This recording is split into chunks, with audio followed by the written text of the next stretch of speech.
All right. Hey, happy Monday. What's up, guys? You guys had a good weekend? I definitely did. Working Friday afternoon, took the day, spent a solid 13 hours reviewing last year and planning for next. I feel really good about it. So appreciate that, guys. I won't be broadcasting on Christmas either, by the way. Just letting you guys know ahead of time. But we'll take a couple holidays as we do. Is what it is. That's just next Monday. Anyways, guys, good evening, everybody. I'm Dr. Joaquin Acosta, your guide and host on this enlightening journey of Know Your Pharmacist. As the CEO of Pharmtrue, I'm here to bring you not just information, but transformation. Guys, tonight we're delving into a pivotal moment in healthcare history, a moment where the lines between law, medicine, and societal values intersect in a dramatic standoff in Georgia. In our Pharmacist Frontline segment, we're exploring the intense battle between Georgia's independent pharmacies and the DEA over cannabis dispensing. This isn't just a story about regulations, it's about the courage to challenge norms, the struggle for autonomy in healthcare, and the relentless pursuit of patient-centered care. Tech Talk takes a revolutionary turn as we discuss Google's latest healthcare-focused LLM. Imagine a world where technology not only supports but enhances cognitive healthcare and healthcare as a whole. We're on the brink of a digital healthcare revolution, guys, and I'm here to navigate you through its potential and promises. Our Enlightenment Hour is all about the power of the mind. We're going to delve into how meditation can transform our consciousness and mental health. It's not just about finding peace. It's literally about unlocking the potential of our minds. The Herbal Wellness Corner, we're going to take a critical look on the ongoing debate at cannabis legalization has now sparked fire by the state of Georgia. We're not just discussing laws, we're challenging perspectives and advocating for informed choices in wellness. In our community spotlight, we are highlighting the Mesilla Valley Mall blood drive. It's about more than giving blood, it's about nurturing the lifeblood of our community. And in the Men's Health Minute, we're tackling a silent but significant health risk, belly fat. Not just about aesthetics, it's about understanding and managing the critical aspect of men's health. Tonight's show, guys, is a tapestry of topics, each thread woven with the intention to enlighten, empower, and engage. So as we embark on this journey together, remember, you're not just an audience, you're a community of proactive listeners and change makers. So let's dive in and discover how we can collectively shape a healthier, more informed world. Welcome to Know Your Pharmacist. So jumping right in, guys, DEA drama over here. I'm going to show this little video clip.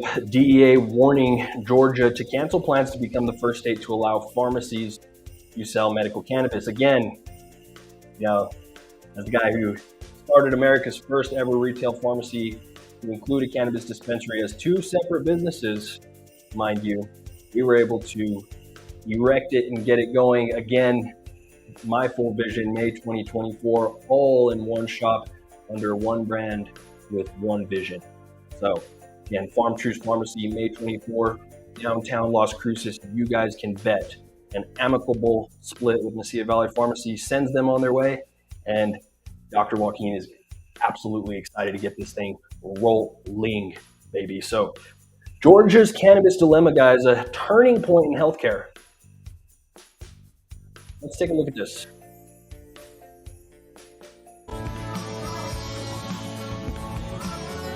There we go. So what happens if New York runs out of weed? Marijuana distributors here in the Empire State warning if lawmakers don't make a deal by tomorrow, the legal ganja will stop flowing. New York's marijuana conditional distributor license. Exactly. New York's also on another fragment point right now, too. In other words, unless retailers have a huge stockpile, they're not going to be getting any chiba to sell. Distributors say they have high hopes the licenses will be extended by the end of the week. But after 2 years of legal green here and 20 plus years elsewhere, how are lawmakers still screwing up something so simple? Joining me now to discuss Director of Policy for Cannabis, the #1 cannabis wholesaling platform in all of California. Eddie Franco is here. Welcome, Eddie. Thanks, Kennedy. Pleasure to be here. Thanks for having me. Are you surprised that New York has screwed up the whole distributor's license program? I can't say I'm too surprised. I'm not frustrated, and I'm as you mentioned, hopeful that this is going to be resolved by the end of the week. But frankly, being someone who's coming to you from Sacramento right now feels like same stuff in a different state. Yeah, California is having their own difficulties, as is Oregon. You know, we know that, and we talked about it on this show, there's such a glut of cannabis in Oregon that prices have gone from what, $3,000 an ounce or a pound down to $100 a pound. Something like that, yeah. And we saw similar dynamics in California. So why can't you just sell it? What's the problem? It just creates a greater black market, and then you have perfectly good cannabis that rots. It's a plant. It is. You know, a lot of this goes into why I've been in this crazy industry for a while. To your point, we see ourselves as another consumer packaged good. Yes, you know, we're regulated and maybe should be limited to adults, just like alcohol or tobacco or something else like that. But I feel in many ways, states, regulators do look to reinvent the wheel or try something different when really, in many ways, we are just another plant. We're just another consumer commodity. So what state has gotten it right? Because obviously California's not doing it right. New York is screwing it up. Is there anywhere where there is legal recreational cannabis that the states kind of figured out how to simplify it and not make it too expensive or too complicated? You know, Kennedy, I would say that answer, with like most things in cannabis, isn't as straightforward. I think that we really need to look at aspects that certain states have gotten right and aspects that certain states have gotten wrong. For example, here in California, while I would agree there is so much that needs to be done better, and there's a lot of ways where regulation has curtailed the success of the legal industry. Our testing standards here in California do work. They've been provable, they work, they're keeping people safe, and they're workable for operators. So we could take an example like that from California and pair that with the way that Washington, for example, is doing policies around sales between licensees, which seems to be working. It's all to say it's a grab bag of different approaches that I think is going to work, because I would candidly say there's no one state that's gotten it completely right, particularly when we have a federal government that is still diametrically opposed to where a lot of those states are. And wouldn't it be pretty easy for the president to sign an executive order that would get rid of some of the confusion? There's a lot of steps that the president, that the federal government itself, that federal lawmakers could take to ease the burdens of licensees, those that are beyond legalizing it. There's certain things that we could do now, and don't get me wrong, we should legalize it nationally, but there are things that could be done in the immediate term to bring some relief to licensees, absolutely. Yeah, and there's so much needless confusion. So, guys, end of the story. You know, a lot of different states are having a lot of different problems right now. As you can see, New York's about to run out of flower completely. Georgia's going through this right now, where literally they're about to tell, like, close to, you know, right now, licenses issued to 23 independent pharmacies in Georgia to basically turn off their operations, and that they are, again, breaking all kinds of federal laws by being open. And so, because the DEA is saying you cannot dispense controlled substances together, Schedule 1 controlled substances with Schedule 2 through 5, all of a sudden pharmacies in Georgia have been put in this predicament where, you know, where you may have thought you were going to get into a new revenue stream, an opportunity for your business, independent pharmacy, a dying art these days. Nothing, I believe, that is going to die by any means, and something here I'm here to breathe the life back into, for sure. But what I'm saying is, again, independent pharmacies, as if you read, you know, the national outlook on it, barren wastelands, you know, they're fighting the uphill battle when it comes to big box corporations pricing. The big box corporations own the insurance companies, so they pay themselves the most money off of those reimbursements and shortchange everybody else, on top of the fact that they get the best bulk deals for pricing, so they can outprice everybody too. And that's just vertical and horizontal integration at its finest, and capitalism, you know, working for a really long time. So again, is the cannabis industry going to head that way? Oh, you bet. However, what we're saying right here is a little bit of a marriage between the cannabis industry and the pharmacy industry really gets to put cannabis in a different light, people. And the DEA, you know, I get that the law is the law, and that's something that, you know, again, is enforceable. However, you know, telling Georgia, obviously, after they created a state medical cannabis program, having it run through the pharmacies, having it governed by the board of pharmacy in Georgia. All of a sudden, the DEA sending letters saying you guys are screwed. So, what is that even going to mean? They're saying you can only possess less than 0.3% THC. Again, that's hemp, industrial hemp. Georgia currently allowing patients with medical needs to buy medical cannabis products up to 5% THC, while cannabis sold for rec use has higher levels. Again, the state permitted it. What happened? The state law outpaced federal. There's so many different places where state law in the cannabis business, which is, on the horizon of health, such a superior lens, and it's going to take us into literally the new world, right?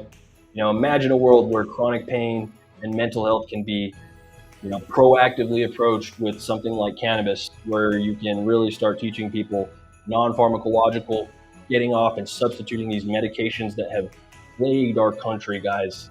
Opioids, guys, I will say this the day I die until it's changed. The United States, for being only 5% of the world's population, consumes 80% of the world's opioids. There's a problem. That's a big, big problem that we need to fix. On top of the fact that, cannabis helps with PTSD, with anxiety, with helping with that amygdala and getting those recurring thoughts to, mellow out without people having to choose only one singular option, which may be alcohol or SSRIs or benzodiazepines or whatever else that could be a substance of abuse. And again, guys, where things like even gabapentin now are going to the schedule. We're looking at neurological disorders, neurological pain, the perception of pain, inflammation, and so many other things that we have no idea the potential of, right? Cancer, GI disorders, we can keep going. Epilepsy, which we already know CBD has been federally approved through synthetic, Epidiolex to be treating two specific types of epilepsy, being Dravet syndrome and Gaston de Leon. So, my whole entire spiel just means this is a really big, interesting time where the DEA is seeing pressure from not only states like New York, now the state of Georgia, where, again, healthcare is being affected. Guys, since September, pharmacists have been unionizing against, right, what is it? Big box pharmacies, CVS, Rite Aid, Walgreens, they were having big walkouts. It had been coming to a head over a many amount of years. I am, an output of that system. I'm an output of passion, fire, and hatred towards a system that tortures people. Not only do they convince you to go, rack up a giant tab of debt, but they don't teach you anything how to do anything about it, and they just want you to work in the pill mill for life. And guys, that is the pharmacy career that nobody ever wanted for themselves. And that's not a healthcare environment where anybody wants to go get taken care of, and it's effed up, right? So again, cannabis is so dang healing, and there's so many opportunities for this to be really putting, packing the punch to the enemies here, right? That's what we're talking about. Let's move on. Digital health, guys. In terms of healthcare innovation, I'm going to show you guys a little bit here, some interesting stuff. Google launching officially their healthcare language model here, which is called MedLM. So not only do they have MedPalm 2, which I've showed a little bit of this before, but this is now a full-on medical suite, right, through Google Cloud customers with this Vortex AI platform. And so, in terms of how is this going to work, guys, it's going to be very, very interesting. So Amazon Web Services offering currently Health Scribe, a tool that analyzes consultation conversations to create summarized clinical notes for sections like a chief complaint, history of present illness, assessment, and treatment plan. Again, organizations integrating those summaries into clinical applications that aid clinicians and medical scribes in literally efficiently recapping the highlights of patient visits. Who's using it now? Currently, AWS. Health Scribe is 3M Health Information Systems, NetSmart, Suki, and Teletracking. Very, very interesting. Microsoft provides their version of the nuanced Dragon Ambient Experience, DAX, which also captures clinician-patient conversations, translates them into notes using their language model GPT-4, and integrates them into electronic health records. Microsoft partnered with Epic to develop and integrate generative AI into Epic's electronic health records. So, guys, we are now starting to see the integration of how AI is really going to start hitting healthcare. And 2024 is going to be a very, very interesting year to watch. Where the steps continue to go, so on and so forth. Right, like looking at other use cases for it. Deloitte collaborating with MedLM to improve the insurance member experience and reduce the friction of finding care, achieving that through an interactive chatbot that assists health plan members in better understanding the provider options covered by their insurance plans. How many of you guys have ever tried to figure out who's covered under your insurance plan? Tell me that was a headache, right? You have to go log in, remember to log into your insurance account, remember to figure out exactly what plan you have, which HMO special little plan you have for you, and then, right, find the formulary and go look at the formulary and figure out tier 1, tier 2, tier 3 means. God bless, right? This is interesting where you can have a interactive chatbot that thus you're like, hey, well, blah, blah, blah, what's this medication going to cost me? That's a very, very interesting thing there. What's my copay going to be on this? What would my copay be on this after X, Y, and Z amount of times? How much do I have left on my deductible, right? What are my other options in this class? And what's maybe the preferred, right? Some of these situations where pharmacists, pharmacy teams, pharmacy technicians, doctors, medical assistants, so on and so forth, nurses, blowing up insurance companies to get these answers, oftentimes on hold for hours to get these answers, right? If you don't talk to the right person in the right place, oh man, you're going to get bounced around in the loop forever. And what happens while you're doing this? You can't do much other functions in your day job. So all of a sudden you're chasing around these people on phone lines forever when you actually have patients in front of you to take care of at high volume, right? That doesn't go away. So again, when you really look at the companionship between artificial intelligence and human efficiency, guys, it really should be able to aid in some of these processes that are really plaguing our system, without getting mad at the efficiency of humans and, the lack of, right, the efficiency of your workers who may be skilled in so many other things, but can't keep up with, the demands of the daily activities of work. Where can you supplement that with AI? How is healthcare going to do that? Thus improving the quality of healthcare given, guys. It's going to be insane. So, shout out to Google for processing that out and getting that ready to go. All right, guys. Next one here, showing here, experienced meditators can voluntarily modulate their state of consciousness reveals. So, guys, again, more insight there into the fact of meditation being one of these, truly key human functions that has been absolutely brushed under the rug. Because, why would they do that? I have my opinions, because meditation, right, in terms of relaxing and meditating and thinking about things with intent, obviously shapes the way that your brain forms thoughts. Your brain forms thoughts, with your neural networks that you're creating new pathways, right? Neurolinguistics, and you're literally starting to, right, form new thoughts and associations through that sort of deep state thinking. So when you look at that, again, right, if you were distracted or slightly enough relaxed most of the time, being pumped with all kinds of, headlines that make you respond and think certain ways, and then all of a sudden you go to sleep thinking about the 15, alarming things you just read on your phone, how is it to be in a state of, fight or flight all the time? It's almost intentional, right? So to be able to look back down into yourself, to shut off the world around you without drug induction, with breathing techniques, right? That art of meditation is a very interesting art there. So again, whether some people do it with a religious context, whether some people do it with just a humanity context or, loving thought there, truly it's interesting here because, expert, meditators can do what this Tibetan Buddhist terminology calls as nirodha.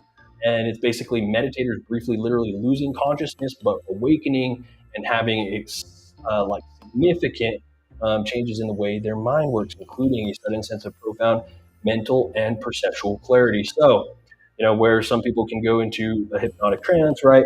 same thing as being able to induce that in yourself, pump yourself up, heal yourself, right?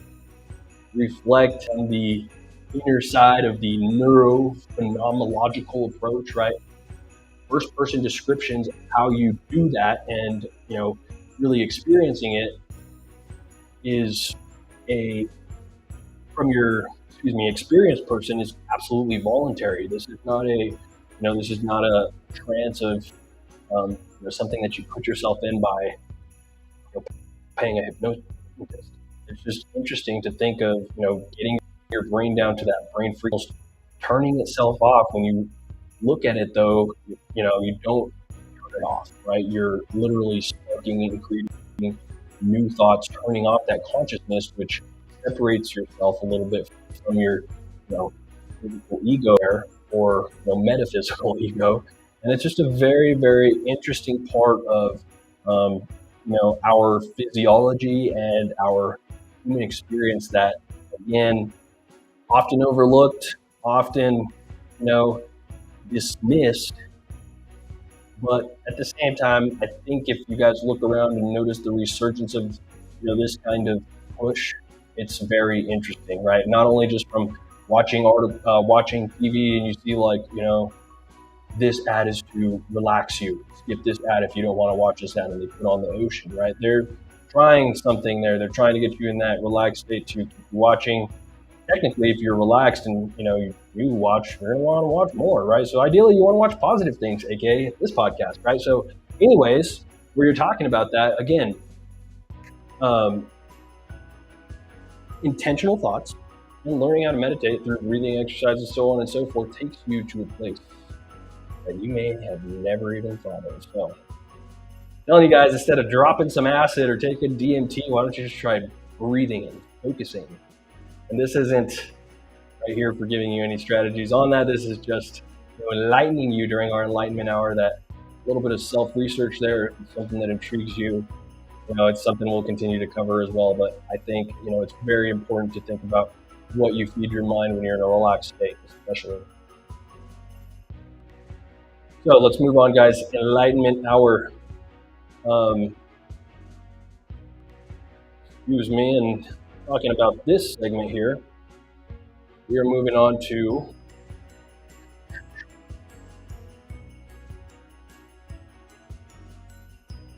our herbal wellness corner, brought to you guys by High Horse Cannabis Company. So High Horse Cannabis Company having some sweet winter sales, guys, as you probably see scrolling at the bottom of the screen here. Check them out. Check out all of our Pharmtrue products. High Horse Cannabis Company, 24/7, 365, just open on State Line, Hobbs, New Mexico, also in Chaparral, and 2 stores in Cruise, guys. It's been an absolute honor and a blessing working with these guys. So let me continue to talk about this. High Horse Cannabis, it's in our mantra, right? To write history, not just read it, as being the first 24/7, 365 dispensary in the state of New Mexico. Everybody else followed suit. And again, where are we going as we look at the potential federal rescheduling that could be sooner rather than later, as you look at different little pockets around the country that are having that stress put onto the DEA in terms of the regard of cannabis. The good is starting to outweigh the bad, right?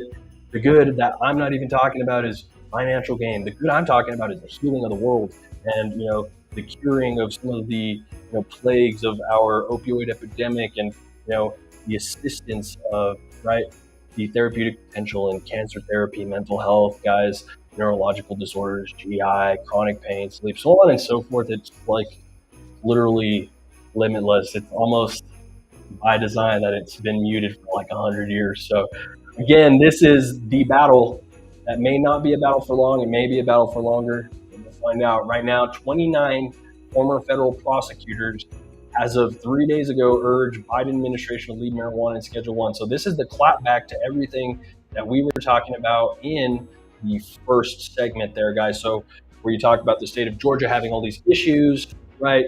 Well, again, now 29 former United States attorneys made a big old letter in an argument since the government last reviewed its scheduling of cannabis in 2016 that, cannabis has only become more dangerous, potent, and addictive, according to these former federal prosecutors. Cough, cough, choke, choke. Actually, anyways, correspondence of DEA continues its review of cannabis scheduling after the U.S. Department of Health and Human Services recommended in August of this year, 2023, that the substance be moved reportedly to Schedule 3. So this is some of their compelling competing arguments. Almost no one has benefited from legal weed, the former federal prosecutors claim in the new letter, but there is one group coming out on top: drug cartels. Many states have enacted homegrown cannabis laws, which led to cartels growing cannabis in the United States at trafficking costs. Letter to Attorney General Jarrett Garland and DEA Administrator Ann Milgram does not cite a source for that claim. Most states limit legal home cultivation for cannabis to less than a dozen plants and outlaw unlicensed commercial sales. One of the main reasons for cannabis's current Schedule 1 status is the government's assertion that the plant has no recognized medical use. Wow, Uncle Sam. American freedom is at jeopardy with that. Like, that literally just tickles me in all the most motivating ways to make sure that this gets squashed good, and we see a lifetime of hope and healing come out of it. So, they're saying data supports the determination that cannabis does not have an accepted medical use or safe use under medical supervision. Data supports, because we've really got a lot of data there, right? Because scheduling it as Schedule 1 limited to the amount of data we could possibly collect over the last 100 years. But we really, really are empowering that data, suppressed data that could never be collected, to support the fact that, we want to continue to be completely closed-minded and completely, brainwashed, right? That is an insane comment. So, again, more insanity, more things to think about from the letter. We urge you to consider the scientific research that demonstrates marijuana's high addictive potential, its lack safe of medical use, and the impact rescheduling will have on prosecuting drug cartels when conducting your scheduling review. Wow, as if the drug cartels aren't supporting and fueling the 80% consumption of the world's opioids by the United States, for the United States only making up 5% of that population through things like fentanyl and Xanax being laced into every single thing ever, and cannabis being at the bottom of the list of the cartel's most profitable United States products at this point in time. Give me a break! I roll, gag. So anyways, it really, really, really needs to get to this point of, everybody in Washington needs to take a look at just how ridiculous this is. Risk versus benefit is something that healthcare providers have taken the oath to be weighing and determining. And again, we have reduced ourselves out of even being able to make a good assessment at that risk benefit by leaving it Scheduled 1 with no approved medical use. So that hasn't been evaluated in how many years? It got voted one way and then it gets squished every other way. I don't care if in 2016 they considered rescheduling it and suppress that again. That's just more of this thing. So food for thought there, guys. If things change, they will change incredibly fast. States have trigger laws. So if it gets rescheduled, our sister state right here, Texas, they've got 30 days to reschedule it into a Schedule 3. It's going to be wild. And again, this could be a very important thing to watch as you see the upcoming political elections, so on and so forth. As you saw, that Fox News campaign there was a very pro-cannabis campaign. So I think maybe for a lot of these swing votes and things like that, cannabis might be one of those hot topics. As we've been incarcerating people, we've been ruining lives, we've been suppressing the healthcare industry and the healing of this country, only leading to more costs, worse standards of care, and more pill pushing by suppressing the data from this plant. So I'm going to keep beating that drum, guys. All right, moving on. Please, guys, go support the Mesilla Valley Blood Drive at the Mesilla Valley Mall. I'm going to put this here up on the screen. Add it for you guys. So it's from today to Wednesday, December 20th. You guys can win actually a $20, or you don't even win. You get a $20 Target gift card, right? Just for going and giving blood over at the mall. Who doesn't want $20 during Christmas shopping season? So shout out to Vitalent for that, right, guys? I think we absolutely could say, $20 is a great trade there for, giving blood. And giving blood, guys, is truly a healthy thing to do. It's something that most people aren't doing enough. It can actually make you feel really good. Times during holidays with seasonal affective disorder and so on and so forth, right? Like, try giving blood. And get paid for it. How cool is that? So have this on the screen. The Mesilla Valley Mall Blood Drive, Monday, December 18th through Wednesday, December 20th, 12 p.m. to 4 in front of Ulta. Get that $20, baby. 20 bones. Target gift card. So you're like, boom, I gave blood. Boom, I got my Secret Santa gift. 2 in 1. Now I feel great. A little healthier for it, and I helped save somebody's life. Happy freaking holidays to you. I mean, guys, the American Red Cross, as awesome as they are, jingling that dingling right in front of the stores asking for money, you can go give your blood right there. Know that's going to go to somebody in need and get paid $20 for it. Win-win. All right, last thing tonight, guys, Men's Health Minute. We've been talking about men's health screenings. This one today, we're talking about men waste management, embracing dad bod. And the dad bod can be okay. Again, I know, maybe this may be a little bit of an uncomfortable situation sometimes to talk about for some people or whatever that may be, all right, get it. Not to fat shame anybody by any means, but again, looking at, the self-exam here, again, measuring more than 37 inches around the waist, guys, more at risk, right, for heart disease, cancer, sleep apnea, diabetes, and high blood pressure. Where you're looking at, hey, you need to lose a little bit of inches, will help really decrease your risk. Everybody wants to, survival is in human nature, right, men? And maybe we don't go to the doctors all the time, and maybe we can be a little bit better about some things, but guys, survival is in human nature. And again, if your waist is over 37, it